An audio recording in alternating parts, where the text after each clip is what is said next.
I'm sorry. I clicked on something and cut myself off. So I'll finish up here. The whole structure of Christendom was based on the shared belief in heaven and hell. By approximately the year 1000, everybody within Western Europe, or just Europe, because it certainly is not what we think of as Western Europe, but what had been the western part of the empire, was Christian, except for the Jews. Islam had been fought off. There was still a strong Islamic influence in Spain. But in general, we have this Christian geopolitical entity that was expanding. And Charlemagne expanded its borders and was always trying to expand its borders, being threatened on the outside by Islamic expansion. And that is the situation that we're dealing with. And they all believed in heaven and hell. They didn't simply follow what the Pope said. That's ridiculous. They can go through and show, a lot of examples where that was not the case. But everyone that was Christian believed in heaven and hell. That did not mean that they believed that they had to act a certain way. And certainly it was not about morality. That is a very modern development. It was about doctrine, and it was about salvation. And the sacraments were the means of salvation. Now, the sacraments were defined as 7 at the 12th Lateran Council in 1215. Before that, there are various numerations and what constitutes a sacrament. A sacrament, by definition, is an invisible means, visible sign of invisible grace. It's the means of infused grace. It's the means by which one achieves salvation. How much grace can you receive? And we'll be talking a lot more about this later on. I could talk about the economy of salvation. But there, as of 1215, there were 7 sacraments: baptism, confession, confirmation, Eucharist, ordination, marriage, and the last rites, extreme unction. You were required to partake of 6 of the 7, because either you needed to get married or you were ordained. And if you were ordained, at least since the 11th century, the Gregorian reforms, you needed to be celibate. Before that, at least the local priests were seen as not needing to be celibate. But clerical celibacy was imposed throughout the ecclesiastical hierarchy, beginning with Gregory VII in the later 11th century. And then the last rites, extreme unction. That was when you're on your deathbed, you receive the last sacrament, which will send you then into heaven. It's a way of achieving salvation and avoiding damnation. Now, shortly before these 7 sacraments developed, there was a new development in the other world, so to speak. Not just heaven and hell, but purgatory. Purgatory was discovered, found, created in 1175. The concept of purgation goes all the way back. But purgatory, as a place where you might end up after death, is only there beginning in 1175.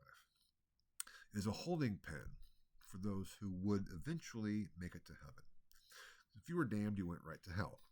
But most people are not so horrible that they deserve to go right to hell. Most people are not so saintly and perfect that they deserve to go right to heaven. So there is this place of purgatory where they could become more perfect to be worthy of finally being admitted into heaven. This will be very important for our understanding too. So the people who ended up in purgatory were part of the saved. It just took them a little bit longer, and they had to suffer a lot more.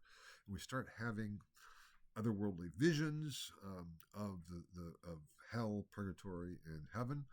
The most famous being Dante in the early 14th century, the Divine Comedy, but there were other ones before Dante too. And this was very much part of the psyche of the people at the time, whether it was clergy or laity.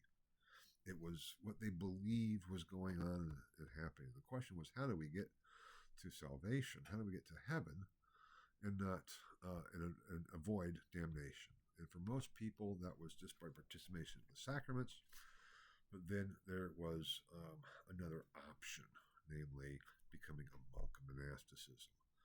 Now, here, this is the last slide, and I think I'm going to end it here because this is too complex. You can just look at it there. The rule of St. Augustine will become very important for us, as we'll talk about. There also was a movement because early monasticism developed early on, directly underneath the bishops. And then beginning in the 10th century, late 10th century, 11th century, the whole 11th, 12th century is known as the medieval Renaissance. There became movements very much like the communes of monastic groups that wanted to be outside of the control of their local bishop. So they petitioned the Pope to be directly under the authority of the Pope. And the Pope accepted that.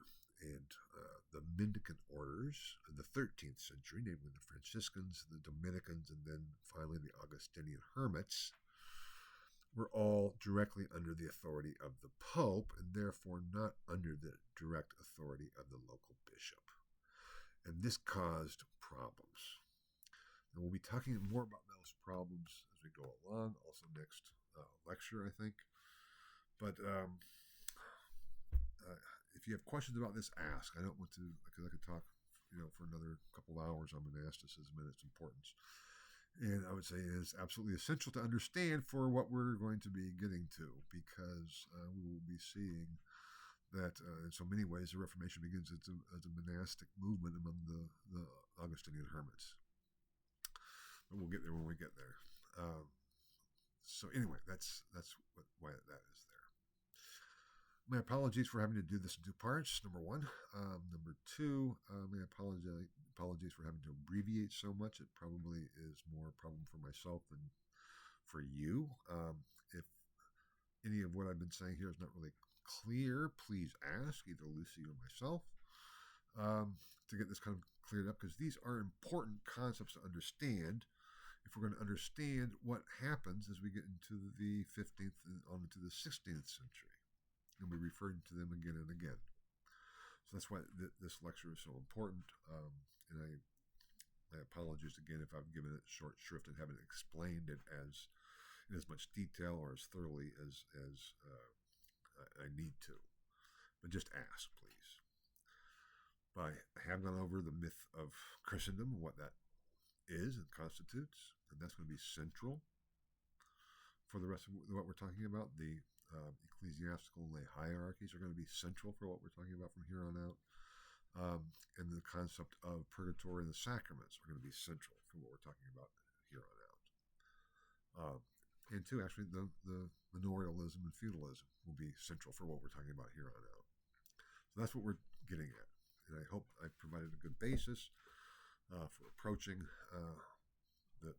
what we will be talking about beginning next week with the Reformation of the later Middle Ages. I start off with the crisis of the later Middle Ages.